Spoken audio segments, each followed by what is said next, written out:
Bukan presiden minoritas inilah Bang Karni menurut saya yang kemudian membuat kenapa presiden-presiden terpilih itu cenderung ingin merangkul pihak-pihak yang kalah.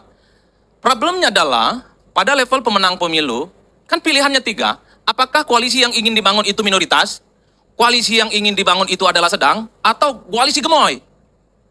Kalau koalisi minoritas, saya kira Prabowo Subianto dan Gibran Raka Buming Raka cukup mengajak satu partai politik saja sudah cukup. Sebut saja yang diajak itu Nasdem. Nasdem kalau bergabung dengan Prabowo dan Gibran, ini sudah menggenapi kekuatan politik parlemen 50% plus 1. Ya. Jadi kalau ada voting apapun di parlemen, saya kira Prabowo dan Gibran masih menang keputusan-keputusan politiknya. Ya. Ini koalisi minimalis dan mempersilahkan partai-partai di luar itu untuk berjalan di tempat yang sunyi, menikmati sunyinya jalan menjadi oposisi. Jangan ajak partai-partai yang lain. Ya. Yang penting parlemen itu kalau ada voting head to head menang dan tidak kalah. Atau opsinya koalisi menengah atau koalisi sedang. Tidak cukup dong mengajak Nasdem, perlu juga ada PKB. Kalau ada PKB, maka kekuatan politik Prabowo dan Gibran 73%. Ya. Merem saja keputusan politik apapun di 5 tahun yang akan datang, nggak mungkin ada resistensi, nggak mungkin ada perlawanan. Sekalipun ada protes dan resistensi, sebut saja dari PDIP dan PKS, nggak mungkin kuat. Karena kalau dalam voting pasti kalah. Atau opsinya yang ketiga, yaitu koalisi gemoy. Ini kecenderungannya memang ketika ada informasi misalnya soal bagaimana Prabowo Subianto ingin bertemu dengan Megawati, Megawati soal kemungkinan bertemu dengan Prabowo, ini kan dikaitkan soal bagaimana PDIP pun juga ingin ditarik dalam koalisi. Kalau ini terjadi maka yang ada di Indonesia adalah koalisi gemoy. Ya. Kalau saya dari lubuk hati yang paling dalam, dari dulu Bang Karni selalu mengatakan, haram hukumnya itu. Partai-partai politik yang kalah pemilu berkoalisi dengan pemenang. Ya. Haram. Setuju. Pertama, secara ideologi politik, visi dan misi, partai ini selalu bertabrakan kalau mau pemilu. Oh, saya ingat betul visi misi yang dibuat oleh kubu nomor 1 itu kan, Bang Barus. Ingat betul saya. Perubahan. Apa yang mereka tolak? IKN. Ya. Anies dan Muhaimin ingin bikin ratusan kota-kota maju. Seperti IKN itu yang dianggap sebagai ini penghamburan uang negara. Tidak setuju pindah Jakarta. Sampai partai pendukungnya PKS itu bikin baliho segede alaihim Ya. di depan kantornya itu. PKS tolak pindah ibu kota. Ternyata.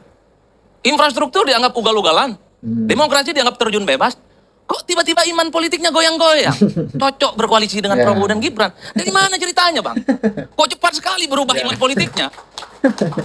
Ya minimal ada idah politik. Ya. Idah politik itu ada jeda masa di mana tuduhan-tuduhan terkait dengan kecurangan pemilu, kemarahan yang kalah, itu diendapkan dulu. Jangan di tengah suasana yang sedang berjuang. Bang Refli ini saya tahu persis, sedang berjuang di MK. Bang Bestari berjumpa dengan bosnya Ya. Bang Noel. Repot ini barang. Ya, ya. Kalau Bang Refli Harun tegak lurus segala macam dengan keadilan, tapi partai pendukung koalisi nomor 1 cari posisi aman masing-masing, termasuk PKB. Habis penetapan, ya soal pemenang Pilpres, juga ada silaturahmi politik dan kebangsaan katanya. Setelah itu muncul goyonan-goyonan PKB jadi menteri kan? Ya. Dan seterusnya. Yang ingin saya katakan adalah ini nggak boleh begini. Kasihan pemilihnya. Ya. Oleh karena itu saya selalu juga mengatakan, kalaupun toh ada partai politik pendukung nomor 1 dan nomor 3 ingin bergabung dengan Prabowo Subianto dan Gibran Raka Buming Raka, tanyalah ke mereka yang memilih dalam Pilpres 2014 yang lalu. Ya. Anies dan Muhaimin itu 23%. Tanyalah ke mereka. Lebih pro mana? Berada di luar kekuasaan atau bergabung? Pemilu itu kan hakikatnya adalah kompetisi, persaingan, memenangkan pertarungan, mengakumulasi kekuasaan. Apa? Ya, teman-teman, memang benar apa yang disampaikan oleh Adi Prayitno, pengamat politik ini, teman-teman, bahwa kita tahu ya kubu 01 yang partai pendukung dari Anies dan Muhaimin Iskandar sekarang itu ya iman politiknya sudah goyah. Ya, artinya bahwa seperti Nasdem, PKS dan juga PKB itu telah bergabung di pemerintahan Prabowo Subianto. Nah, artinya bahwa mereka tidak konsisten terhadap apa yang mereka susun ya tentang perubahan yang mereka lakukan. Nah, padahal seperti yang disampaikan oleh Adi Prayitno tadi bahwa PKS itu benar-benar menolak tentang IKN. Nah, sekarang itu mendukung. Jadi sebagai masyarakat pemilih jadi bingung di dalam hal ini, ya. Artinya bahwa partai-partai itu tidak memiliki konsistensi, ya, tidak memiliki pendirian, ya, tentang apa yang mereka buat. Nah, jadi hanya yang kita akui sekarang ini adalah PDI Perjuangan, ya. Walaupun PDI Perjuangan hanya berdiri sendiri, maka dia tetap berdiri sendiri, ya, tidak mau berkoalisi dengan yang lain, maka PDI Perjuangan sampai sekarang pun, ya, tetap kita angkat jempol bahwa, ya, PDI Perjuangan adalah partai yang memiliki keteguhan, yang memiliki satu tujuan yang jelas, ya, apa yang pernah mereka bilang, ya, dari awal sampai seterusnya itu saja yang mereka bilang. Artinya mereka konsisten, ya, seperti, ya, wakil dari Anies Baswedan, ya, calon wakil Anies Baswedan yaitu Muhaimin Iskandar, yang sekarang itu dia sudah menjadi Menteri Prabowo Subianto.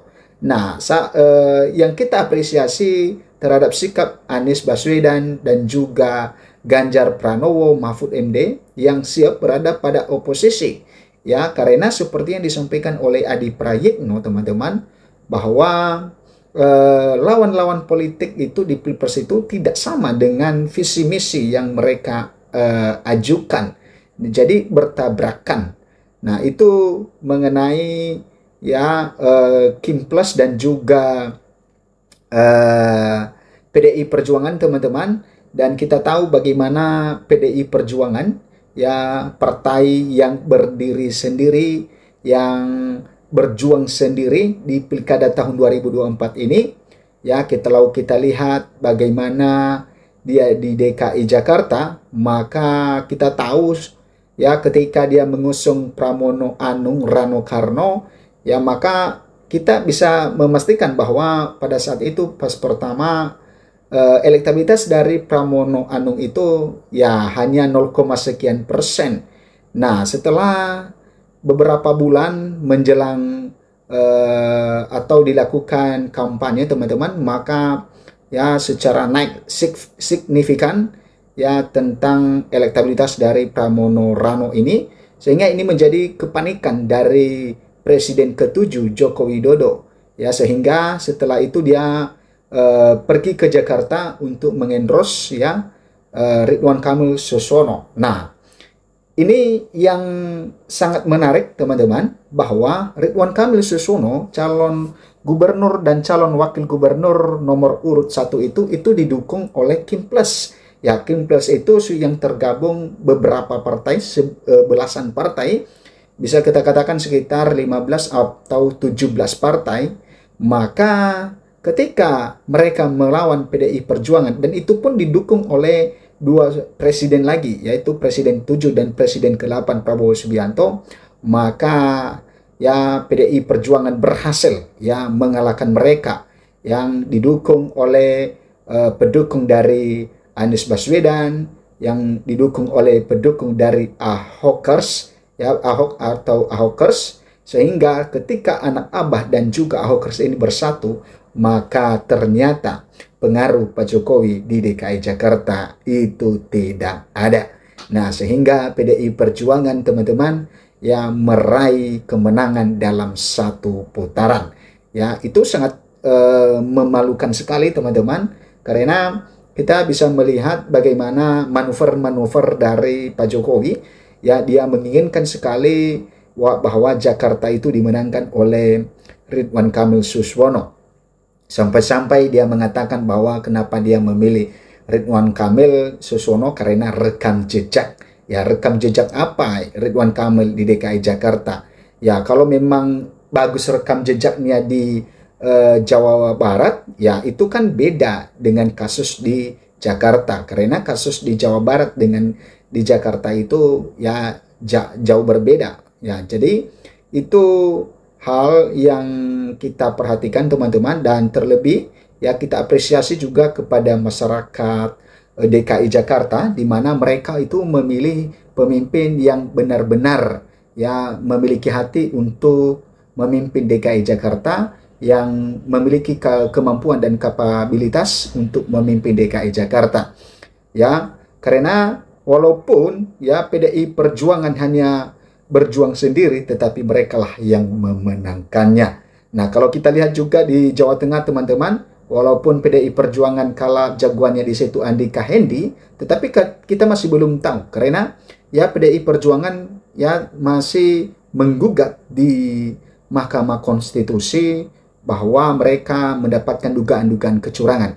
Nah, jadi kita mengharapkan kepada Mahkamah Konstitusi nantinya bisa memutuskan perkara sengketa pilkada itu dengan baik ya, dan kita juga mengharapkan kepada ya PDI Perjuangan mengumpulkan bukti-bukti yang secara benar-benar ya ada, sehingga nantinya itu menjadi pertimbangan bagi Mahkamah Konstitusi untuk mengambil satu keputusan.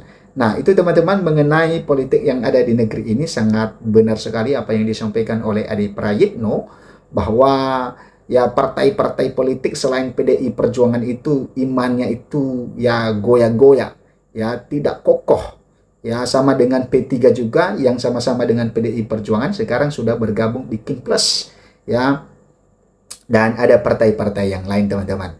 Nah, ini sangat seru sekali ya pilkada tahun 2024 ini, karena ini adalah perjuangan atau peperangan antara Megawati dengan Jokowi, sehingga ya Megawati atau PDI Perjuangan berhasil merebut ya kota DKI Jakarta yang merupakan kota terpenting yang ada di Indonesia. Karena ketika ya pemimpin-pemimpin di DKI Jakarta itu sangat-sangat mungkin untuk maju ke tingkat nasional nantinya.